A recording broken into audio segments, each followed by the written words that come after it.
our particular system is set up to help people that have never bought real estate before. They don't know anything about real estate. Now, if you're an expert or an intermediate, please bear with this video because there's going to be some things in here that you really need and you don't have, like private money and financing and joint ventures and all this other stuff. But if you're brand new, don't worry, because we're going to start you off with the basics. And I taught college, I taught high school. I keep it simple, but it's very organized. So if you're patient and you just listen to how this is set up, you're going to enjoy it.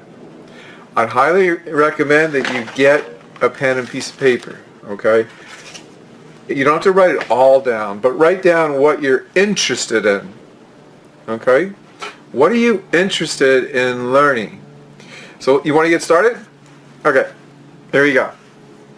Here's the introduction. Can real estate investing in 2013 really be done?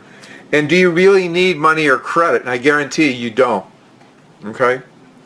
Your current job and being financially free, if you feel like you're spending more or all your money and maybe even more on credit cards, it's a good time right now to try your best to learn how to buy property without any money at all.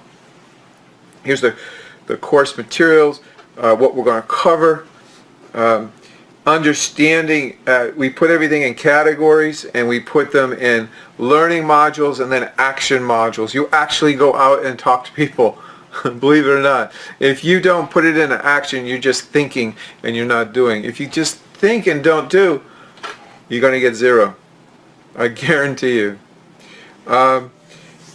So here's the deal categories. One of the things that's so important, one of the biggest mistakes is you have to know your exit strategy.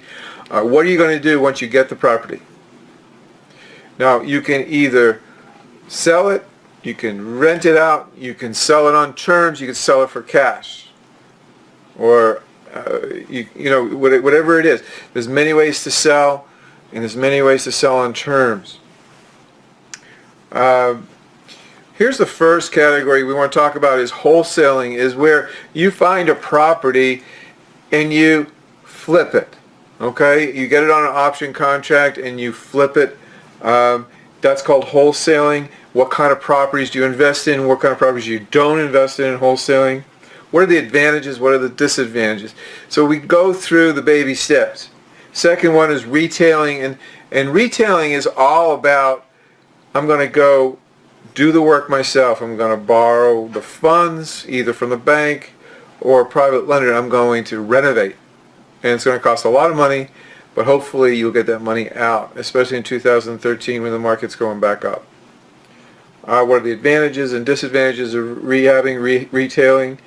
And then seller financing. And a lot of people, they don't know what seller financing is.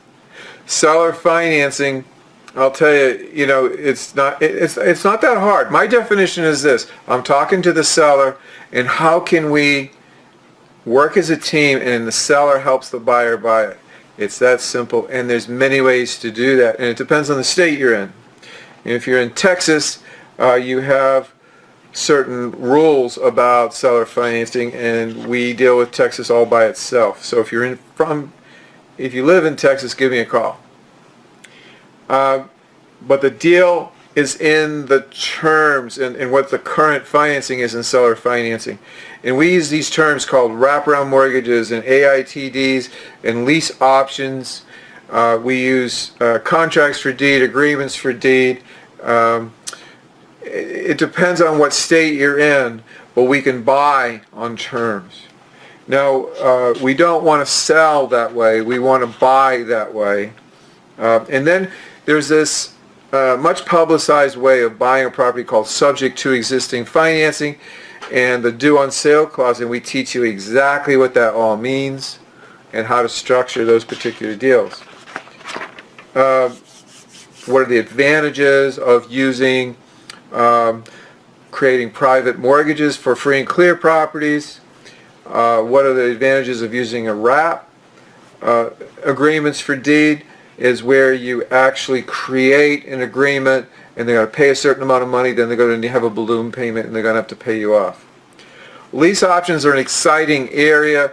I think lease options have the least amount of risk and the quickest way to go control a property and make some money with a property within 60 days without using banks, without using a buyer's list. You just go out and you find a seller that has no equity. There's a ton of those properties, and we have a special kind of course that we call lease option assignments, and we really love that particular way of getting started in this business. But our lease option section is very, very deep. What is a lease option? Why do sellers do a lease option? Give me 10 reasons why they do it. When do you lease option a property? How do you make money with sublease options and sandwich lease options? And then we go through how do we use a lease options with repairs that it needs work. What are the advantages and disadvantages? What are the advantages to the seller and to the investor? And selling with lease options versus renting out properties, and what are the disadvantages of lease options. Now, it's very, very deep on the lease options sections. The next section we're going to talk about is standard options, where you just get an option to purchase, and then you control it with very little money or risk. Sometimes we use a non-exclusive option where the seller can sell it by himself, or we can find a buyer. Okay? And the next section is renting, landlording, and how do you get good at that? If you've never had a rental property before, it's hard just to go buy a book. We've got all the forms so that you can do a great job as far as being a landlord. If you don't want to be a landlord, that's fine, but we do a lot of lease option assignments where we're going to go lease option from the seller and then do a rent to own for the buyer. And then we need all those forms to be able to do that system. And you gotta be able to get out into the marketplace and let people know what you're doing, and we help you with that. Getting organized, setting up shop, making a space to work, tools of the trade, all that stuff. We teach you how to get started really, really fast, and that's our introduction section. We're going to go through the next couple of videos, and we're going to talk about how do we build a contact team? How do we build, if I'm going to do the rehabbing, how do I find contractors and all the rest of the other stuff?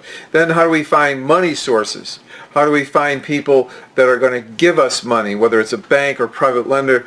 What kind of agreements do we need?